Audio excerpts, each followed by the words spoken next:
Hi guys, welcome to EduMedicine. Please like our video, subscribe our channel and share with your friends.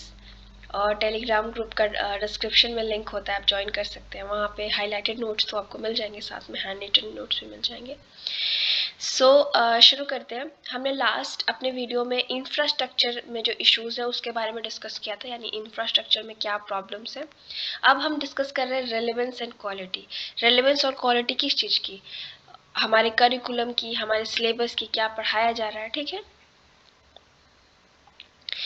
Large and diverse nature of institutes along with few excellence institute in IITs, IIMs, the Indian Institute of Science, etc. compete and collaborate best in the world and update and modify the curriculum to suit it. अब यहाँ पे ये बताया जा रहा है कि जो लार्ज और डाइवर्स नेचर है सारे इंस्टीट्यूट्स का हमारी कंट्री में, हर तरीके एक्सीलेंट इंस्टीट्यूट्स भी हैं. लाइक आपको पता होगा, टेक्नोलॉजी के लिए IITs है, मैनेजमेंट के लिए IIMs है, इंडियन इंस्टीट्यूट ऑफ साइंस है मेडिकल के लिए, जो कि बड़े बड़े इंस्टीट्यूट वर्ल्ड के हैं. उनसे compete भी करती है कहीं हद तक. उन लोगों का साथ में भी कुछ कुछ वो लोग पढ़ाते हैं. उसके बाद हमेशा अपने जो करिकुलम है, सिलेबस है, उसको अपडेट और अपग्रेड और मॉडिफाई, मतलब बदलती है, चेंज करती है, अपग्रेड करती है, नई इन्फॉर्मेशन डालती है कि जो अभी का जो सोसाइटी की चेंज है, जो सोसाइटी में समाज में बदलाव आ रहा है, उससे वो मैच कर सके. मतलब समय के साथ इन्फॉर्मेशन भी कुछ अलग हो जाती है, समाज भी कुछ अलग हो जाता है, नॉलेज भी डिफरेंट टाइप की होती है, उसको अपडेट करते हैं. बट उनके अलावा बहुत सारे हायर एजुकेशन इंस्टीट्यूशन हैं, जो कॉलेज या यूनिवर्सिटी, वो जो बहुत साल पहले चेंज किए थे और उसके बाद वो चेंज ही नहीं किए समय के साथ, बदलते समय के साथ. मतलब एक बार 2001 में किताब छप छप गई तो वही किताब बार बार छप रही है, उसमें इंफॉर्मेशन अपडेट नहीं की जाती है. ठीक है. और जैसे जैसे समाज बदल रहा है उसके हिसाब से भी वो लोग उसको चेंज नहीं करते समय के साथ भी.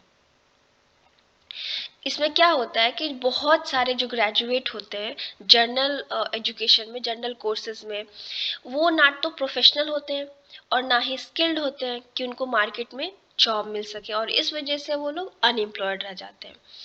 प्रोफेशनल मतलब ना वो टेक्नोलॉजी में प्रोफेशनल होते हैं, ना मेडिकल प्रोफेशनल होते हैं, ना लॉयर होते हैं, कुछ इस टाइप के प्रोफेशनल ना होते, और ना कोई स्किल्ड होता है, ना कोई उनके पास अ, किसी तरीके का, क्या बोलते हैं उसको, हाँ अब इसके लिए बोल लेती हूँ, याद आएगा तो बता दिया जाएगा. तो कोई स्किल नहीं होता जिससे वो कोई जॉब पा सके. मतलब उनको कोई नई टेक्नोलॉजी के बारे में नहीं आता, या कुछ ऐसा ज्ञान नहीं है जिसको वो किसी कंपनी को ऑफर कर सके और जॉब पा सके. वो एक जर्नल सब्जेक्ट पढ़े हैं. फॉर एग्जाम्पल किसी ने जर्नल पॉलिटिकल साइंस पढ़ लिया, किसी ने जर्नल सोशोलॉजी पढ़ लिया, तो क्या इतना ही काफ़ी है सोसाइटी में जॉब पाने के लिए? तो उसका आंसर होगा नहीं, एक्चुअली इतना काफ़ी नहीं है. तो फर्स्ट डिग्री लेवल करीब 88% जो इनरोलमेंट है हायर एजुकेशन में, उसमें से 80% जनरल एजुकेशन पढ़ते हैं, जनरल सब्जेक्ट्स पढ़ते हैं, जो कि जॉब ओरिएंटेड नहीं होता. आर्ट्स में, ह्यूमैनिटीज़ में, सोशल साइंसेज में, कॉमर्स एंड साइंस में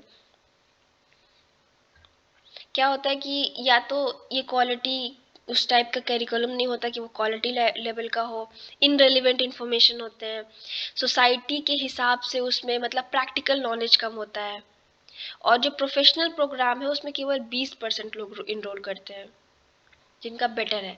तो आप यहाँ पे देखिए एग्जाम्पल में भी ह्यूमैनिटीज़ और आर्ट्स ऊपर लिखा है, क्योंकि ऐसे हम लोग के बहुत सारे कोर्सेज हैं, चाहे, हाँ, जो टाइम के साथ बदले नहीं हैं, वो ओल्ड ही हैं, वो वही घिसा पिटा चीज़ पढ़ाया जा रहा है जिसका कोई प्रैक्टिकल यूज़ नहीं है.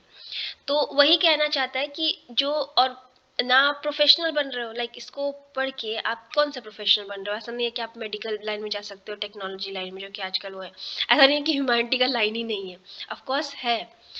बट आप कितना प्रैक्टिकल नॉलेज पा रहे हो, कितना आप अभी जो समाज में कंटेम्प्रेरी समकालीन चीज़ें हो रही है उसके बारे में जान रहे हो, ये मैटर करता है. ऐसा नहीं है कि प्रॉब्लम है ह्यूमैनिटीज़ के साथ, ऐसा नहीं है कि आप सोशोलॉजी हिस्ट्री पढ़ के कुछ कर ही नहीं सकते, ऑफ कोर्स कर सकते हो.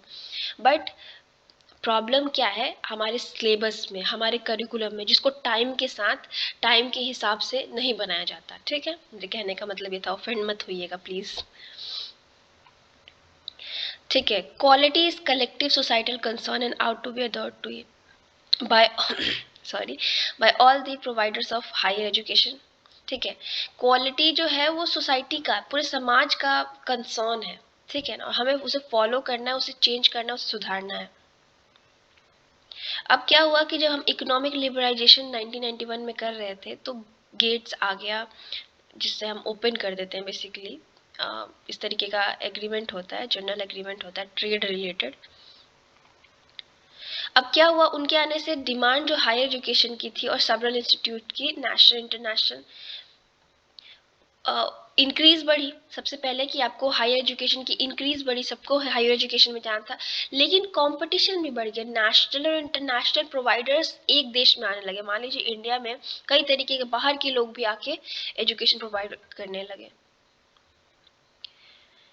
बट क्या प्रॉब्लम थी, डिमांड तो बढ़ी लेकिन इंस्टीट्यूशंस उस टाइप की क्वालिटी प्रोवाइड नहीं कर पा रही थी इंडिया में। And though many of these institutes and their educational programs are being reconsidered by sorry by UGC and DEC and AICTE, लेकिन फिर भी बहुत सारे, मतलब ऐसा था कि यूजीसी वगैरह ने, कई सारे इंस्टीट्यूशंस ने उसको ठीक करने की कोशिश की थी, लेकिन बहुत सारी यूनिवर्सिटीज़ ऐसी थी जिनका कंटेंट करिकुलम जो पढ़ाया जा रहा था वो अच्छा नहीं था, और इस वजह से जो स्टूडेंट थे जिन्हें पता नहीं था कि वो क्या, मतलब वो सोचते थे कि यही पढ़ाई है। वो इनोसेंट बच्चों को, जो अज्ञानी बच्चे थे, अज्ञानी तो नहीं बोलेंगे, मासूम बच्चे थे, उनको एक्सप्लॉइट कर रहे थे। क्योंकि ऐसा एजुकेशन, अब मान लीजिए आप ग्रेजुएट हो गए बट आपके पास कोई प्रैक्टिकल नॉलेज नहीं है, तो उस ग्रेजुएशन का क्या फ़ायदा है जो आप सोसाइटी में यूज़ नहीं कर सकते, या जो भी सब्जेक्ट में आप ग्रेजुएट हुए हैं उसका अभी के टाइम पे कोई यूज़ नहीं है, तो फिर कोई फ़ायदा नहीं है ना। तो उसके बाद contribution of Indian universities mainly postgraduate education and research with acceptable level of quality and standards, but the segment represent only 12% of higher education enrollment. In remaining 88% belongs to undergraduate education with varying degrees of quality. ठीक है, the undergraduate education in varying degree of quality, post graduate and social science scientists remain unemployed total। अब क्या problem है कि अब post graduate level पे भी आ जाइए, बहुत लोग तो वहाँ तक पहुँच नहीं पा रहे हैं। जो पहुँच भी पा रहे हैं उसकी क्वालिटी रिसर्च वगैरह की उतनी अच्छी नहीं है।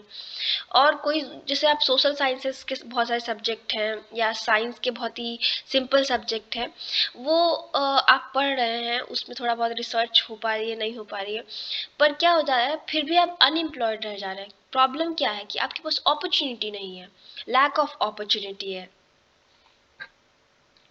अब हम ये भी कह सकते हैं कि ये इस वजह से कि हमारा करिकुलम, हमारा सब्जेक्ट उस लेवल का नहीं है जिस तरीके का लेवल सोसाइटी में भी चाहिए, तो ये भी कहा जा सकता है। अब यूजीसी सर्टेन मेजर्स लेके आई लेट 80s और 90s में, कि करिकुलम जो है उसको डाइवर्सिफाई कर दिया जाए। ठीक है, कोर्स को थोड़ा और डाइवर्सिफाई कर दिया जाए, प्रैक्टिकल नॉलेज और बच्चों को दे दिया जाए, या स्किल ओरिएंटेड कोर्सेज को और वो किया जाए। लेकिन इसको मतलब अंडर ग्रेजुएट लेवल तक लगाया गया, मतलब ग्रेजुएशन तक। कुछ प्रोग्रेस हुआ, कुछ इंस्टीट्यूशन ने कम्बिनेशन ऑफ कोर्स और इस तरीके की चीज़ें प्रोवाइड करने लगे जो कि इम्प्रूव करे बच्चे की ओवरऑल पर्सनालिटी को, लेकिन अभी बहुत ज़्यादा हमें इम्प्रूवमेंट की ज़रूरत है। और बहुत सारे इंस्टीट्यूशन है कि उस तरफ अभी भी गए ही नहीं है। बहुत कम इंस्टीट्यूट्स ने इस टाइप की चीज़ों को अपनाया कि बच्चों को थोड़ा डिफरेंट टाइप का एजुकेशन दिया जाए। Comprehensive review by several commission and committee. The result, these reviews were good ideas and intention to address crucial issues, but implementation has lacks due to lack of will and commitment at various level। बहुत सारे review हमने करवाए, बहुत सारे committees और commissions को लगाए, पर प्रॉब्लम क्या रह गई कि इतने सारे रिव्यूज, इतने सारे सजेशन, इतने सारे तरीके आए कि कैसे हम सोसाइटी को इम्प्रूव कर सकते हैं।